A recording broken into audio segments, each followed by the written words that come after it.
exaggerating, but the point is we have different tastes, and when we get together, it just kind of melds as one, and I think that's what makes the sound unique. You know, I think it really is more that. Picture this. A man is lying in a hospital bed, battling cancer that has spread to his brain, his lungs, his throat. He's 65 years old. He knows time is running out. And in those final quiet months, instead of bitterness, instead of regret, he picks up the phone. Not to call his manager, not to call his label. He calls the one guy he hadn't spoken to in over 15 years, the guy he once considered a brother, the guy the whole world thought he hated. And what happened on that phone call? It changed everything. Today, we're pulling back the curtain on one of rock and roll's most quietly powerful stories, a feud that lasted longer than some marriages, a reconciliation that almost didn't happen, and the one completely unexpected person who made it all possible. Stay with me, because this one hits different. Act 1, The Boy from Amsterdam. You know, sometimes the most explosive talents come from the quietest beginnings, and Eddie Van Halen, he was basically the definition of that. Born in Amsterdam in January 1955, Eddie and his older brother Alex came from a musical family. Their dad, Jan, was a jazz musician, a clarinet and sax player who genuinely loved music with his whole soul. That love, it got passed down, no question. The Van Halen boys were playing piano almost before they could properly tie their shoes. But here's the thing nobody really talks about. When the family immigrated to the United States and settled in Pasadena, California, Eddie was a shy kid, quiet. He barely spoke English. He was the new kid in a foreign country trying to figure out where he fit. School was tough, social stuff was tough, but music was the one place he felt completely, totally free. He and Alex would eventually swap instruments. Alex grabbed the drums, Eddie picked up the guitar, and what happened next is still one of the great origin stories in rock history. Eddie didn't just learn to play guitar, he reinvented what the guitar could do. He taught himself a two-handed tapping technique where both hands worked the fretboard simultaneously that literally nobody had done the way he did it. People heard it and thought the recording was sped up or edited or somehow faked. It wasn't. That was just Eddie. That was just his brain, his hands, his obsession with pushing every possible boundary. By the mid-1970s and early 80s, Van Halen was already a huge deal on the Sunset Strip club circuit. Word spread fast. When they finally got signed and released their debut album in 1978, the guitar world genuinely stopped and stared. The opening track, Runnin' with the Devil, the jaw-dropping instrumental Eruption, that was Eddie announcing himself to the planet, and the planet was absolutely not ready. Let me ask you something personally. Do you remember the first time you heard a Van Halen song? Maybe it came on the radio while you were driving. Maybe it was at a party. Drop a comment and tell me, because I feel like for a lot of us, Eddie's playing was one of those moments where music just locked in differently, where it felt physically impossible not to pay attention. Act 2. The price tag of being a legend. Now here's where the story gets more complicated, because what you see from the outside when you look at Eddie Van Halen in the late 1970s and early 80s is one of the most successful, charismatic, seemingly invincible rock stars on the planet. Stadium tours, gold records stacking up like pancakes, the biggest band in America at multiple points during that decade. What you don't see is what was happening behind all of it. The constant touring ground people down in ways that are hard to fully understand unless you've been in it. You're away from home for months at a time. Every night is a performance, a demand, an expectation. You're supposed to be on, fully on, night after night, city after city, country after country. And somewhere in there, the things you used to cope with the pressure quietly become the things you can't function without. For Eddie, the alcohol and substances became a real, serious battle. Not tabloid gossip, not exaggeration, a genuine, life-altering battle. He talked about it himself in interviews over the years pretty openly. It was the shadow that ran parallel to everything else. All the Grammy nominations, all the sold-out arenas, all the iconic riffs, and underneath it, a guy who was genuinely struggling. And then there's the 1984 moment that still, to this day, gets talked about constantly. Eddie Van Halen played the guitar solo on Michael Jackson's Beat It, uncredited. He didn't even charge for it. He just did it as a favor because Quincy Jones called, and Eddie showed up and played one of the most recognizable solos in the history of pop music. Just walked in, knocked it out in a couple of takes, and walked back out. His own bandmates weren't thrilled. David Lee Roth was publicly annoyed, and right around that same time, the tension inside Van Halen was really starting to bubble up in ways that couldn't be ignored much longer. Roth left in 1985, and Van Halen, rather than collapsing, brought in a new frontman, a guy named Sammy Hagar. Act 3. Sammy comes in and the magic happens again. Here's the thing about Sammy Hagar that sometimes gets lost in the drama that came later. The guy could genuinely sing, like legitimately. He was already a successful solo artist with a serious following when he joined Van Halen. This wasn't some unknown being handed a lifeline. This was a proven rock vocalist stepping into a different kind of spotlight. And for a while, it worked brilliantly. The Hagar era of Van Halen gave us Why Can't This Be Love, Dreams, When It's Love, and probably the song that defined a generation of workout montages and Saturday mornings, Jump. Well, okay, Jump was actually the Roth era, but you get the point. The band kept producing anthems that lodged themselves permanently into the culture. Eddie and Sammy clicked musically. They were friends, real friends. They'd play golf together, hang out, laugh together. For about a decade, by all accounts, the brotherhood was genuine. But the music industry doesn't always let good things just stay good. The pressure to keep producing commercial hits, to match what came before, to satisfy management, labels, and a fan base with very specific expectations, that stuff wears on relationships. By the time they were recording the 1995 album Balance, the cracks were already there. Then came the 2004 reunion tour, Sammy returning after a gap, and that's where things really went sideways. Eddie's drinking had gotten significantly worse. Performances were inconsistent. The energy backstage was, by multiple accounts, genuinely unpleasant. Sammy and longtime bassist Michael Anthony felt pushed out, sidelined, caught in something they couldn't fix. When Hagar left for the final time, it wasn't exactly a friendly goodbye, and then began what would become one of the longest-running feuds in rock music. 15 years of silence, 15 years of interviews where each side took their shots, 15 years of fans choosing sides and wondering if these two men would ever find their way back to each other. Actually, real quick, if you're into stories like this, where you find out what was really happening behind the scenes of all the music you grew up with, the hype button on this video is literally right there. Tap it. It tells YouTube that content like this matters to you, and it helps Hidden Fame Files get more of these stories in front of more people. One tap. That's it. Okay, back to it. Act 4. 15 years of silence.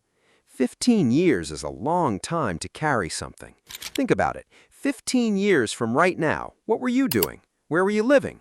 Who were you spending your time with? A lot can change in that span. Kids grow up, parents age, people get sick, priorities shift. For Eddie Van Halen, those 15 years weren't exactly quiet ones. He got sober, entered rehab in 2007, and by all accounts stayed clean in 2008 onward. That was a massive, hard-fought win. He remarried, he kept working on music, he brought in David Lee Roth for a major reunion in 2012 that actually worked really well. But the cancer was always there, lurking. He'd first been diagnosed with tongue cancer back in 2000 and had a third of his tongue surgically removed. He was declared cancer-free in 2002, but cancer, as too many people know, doesn't always stay gone. By 2014, 2015, the throat cancer was back. He was doing treatment in Germany, radiation, chemotherapy, procedure after procedure, trying to stay ahead of something that kept finding new ground. By 2019 and into 2020, the situation was serious. The cancer had spread to his brain, to his lungs. His son, Wolfgang, who had become his bandmate and was closest to him than anyone, knew the clock was running differently now. And Sammy Hagar? He knew too, from a distance, from watching the news everyone else was watching. He'd tried to reach out in small ways, a happy birthday tweet here, an email there, a text that went unanswered. He'd called Alex Van Halen, Eddie's brother. He'd reached out to people close to the camp. Nothing came back, just silence. Sammy later admitted he was terrified. He didn't want to push Eddie away. He didn't want to make the first move and have Eddie hang up on him or ignore him, or worse, respond with some version of "don't bother." When you've had a falling out that bitter and that public, reaching back out takes a kind of courage that doesn't get talked about enough. He was also, if we're being totally honest, probably wrestling with something most of us can relate to, that painful mix of wanting to fix something and being too scared of rejection to actually try. Act 5. The Unlikely Middleman. Okay, so here's where the story takes a turn nobody saw coming. George Lopez. Yes, that George Lopez, the comedian, the guy from the sitcom, a man who, on the surface, has approximately nothing to do with hard rock feuds between guitar legends, except that George Lopez was genuinely close friends with both of them. He'd known Eddie for years, and one day in early 2020, before the world shut down, before COVID changed everything, they played golf together. And during that round, something Eddie said stuck with Lopez and apparently wouldn't let him go. Eddie mentioned that Sammy had tweeted him a happy birthday, a tweet, and Eddie, with everything he was dealing with, everything he was carrying, said something like, "Why does he tweet me? Why doesn't he just call?" Lopez gently pointed out that Sammy was probably nervous, probably worried Eddie wouldn't want to hear from him. And Eddie said, and this is the part that matters, "If he called me, I'd take his call." Lopez knew exactly what that meant. That was a window. That was a man who missed his friend, but was too proud, or too worn down, or maybe just too sick and tired of carrying the weight of it to make the first move himself. So Lopez called Sammy, and he said very directly, if you wanted a window to reconnect with Ed, your window is right now. Now here's what I find genuinely fascinating about this whole thing. It took a comedian who wasn't even in the music industry to cut through 15 years of stubbornness and ego and pain and just say the obvious thing out loud. How many feuds have stayed feuds because nobody played that role? Because nobody stepped in and said, hey, you both actually want the same thing here. Someone just needs to go first. Think about that for a second. Think about relationships in your own life that maybe could have been repaired if someone had just made that one call, passed along that one piece of information. So Sammy has Eddie's number. He has it from George Lopez, and he sits with it for a moment. He later described being genuinely nervous. This was a man he'd toured with for a decade, laughed with, created music with, and he was nervous to dial his number. That tells you everything about how deep the wound had gone. He called, and Eddie answered. What came next, by Hagar's own account, started a little awkward, like there was a beat where neither of them quite knew what to say or how to say it, all that history sitting between them on the line. And then Sammy just said it, simple, direct, "I love you, man." Eddie's response? Something along the lines of, "Why didn't you call me sooner? Don't call my brother. Don't call other people. Call me." And Sammy was like, "Well, I didn't have your number. You've got it now." And just like that, they burst out laughing. 15 years of ice cracked open in about 30 seconds by 3 words and a phone number. That's the thing about genuine friendship, right? It doesn't always need a long, formal apology and a mediated peace summit. Sometimes it just needs someone to say, "I love you," and mean it, and for the other person to already have been waiting to hear exactly that. Act 7. The secret friendship and the plans that never happened. Here's something that a lot of people don't know. After that phone call, Eddie and Sammy kept talking regularly. Texts, more calls. They talked about music, about Wolfgang's career, about old memories from the road. They talked like old friends who'd wasted too much time being strangers. And they kept it private, deliberately.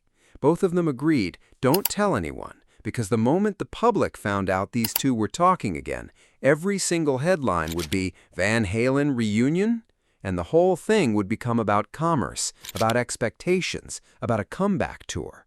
They didn't want that. They just wanted their friendship back. Sammy Hagar told Howard Stern in October of 2020, the day after Eddie passed, so there was no longer any reason to keep it quiet, that they'd been in contact for much of that year, that they'd discussed getting together and making music again. Not a big official reunion, just two guys who loved playing, talking about what it might feel like to be in a room together again. And then, Eddie's health took a turn, a rapid, devastating decline in the final days. On October 6, 2020, at St. John's Hospital in Santa Monica, Eddie Van Halen passed away. He was 65. The reunion that was quietly being planned never happened.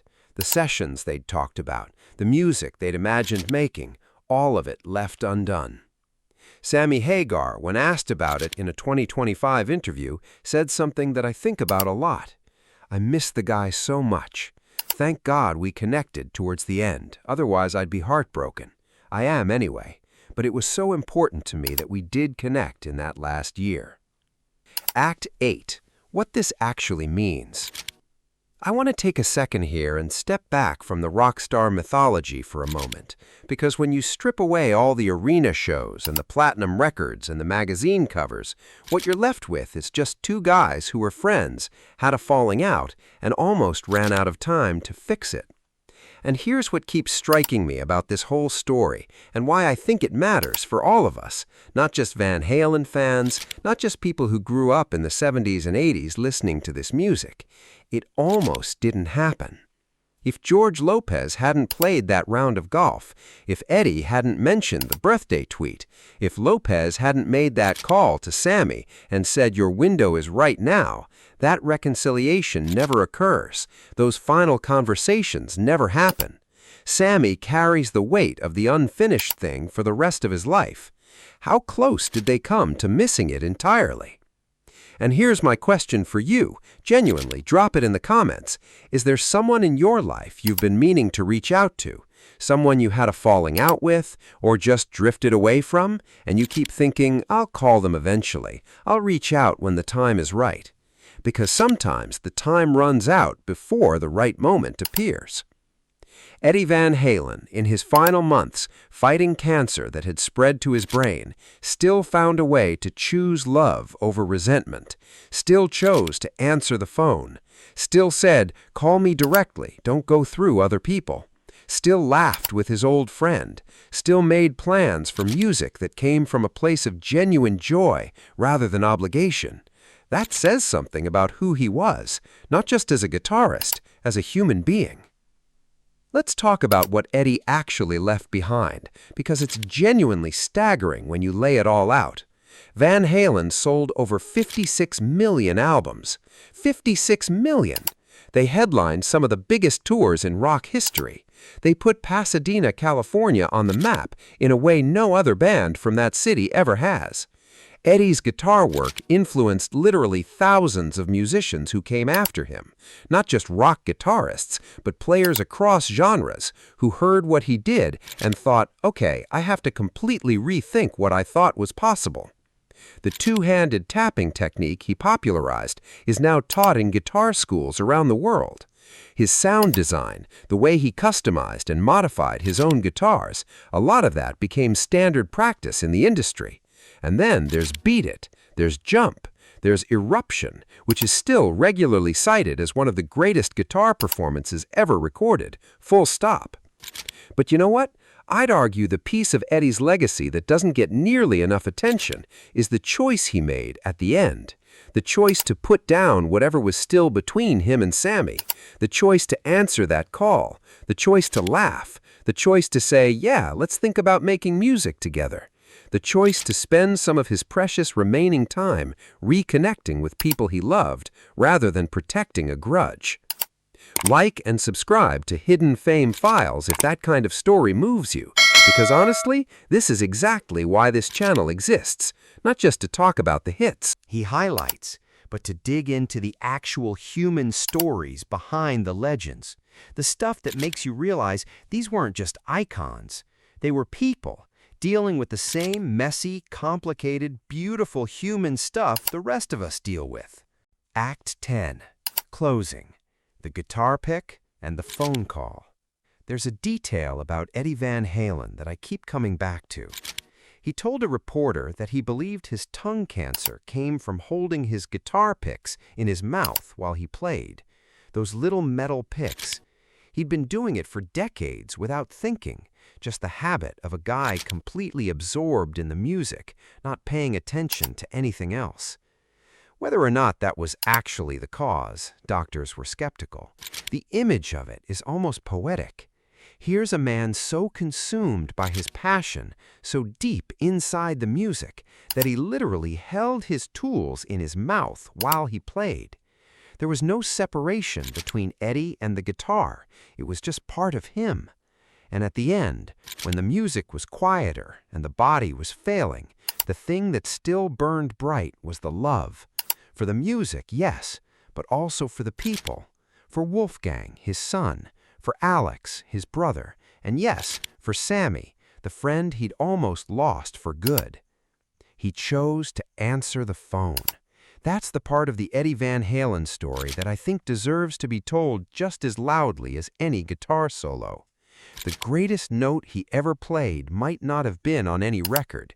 It might have been saying, simply, if he called me, I'd take his call. That's the story. That's who Eddie Van Halen was. Outro CTA. If this story hit you in any way, if it made you think about someone you should call, or just reminded you why you fell in love with this music in the first place, hit that like button. It takes 1 second, and it genuinely helps this channel more than you'd think. And subscribe to Hidden Fame Files if you're not already, because we've got more stories exactly like this one coming. The untold stuff, the human stuff, the stories behind the legends that you don't always get from the official biopics and greatest hits packages. Drop a comment, too. Who do you think deserves the Hidden Fame Files treatment next? Because honestly, some of your suggestions have led to some of our best episodes. Rest easy, Eddie. Thanks for the music. Thanks for answering the phone.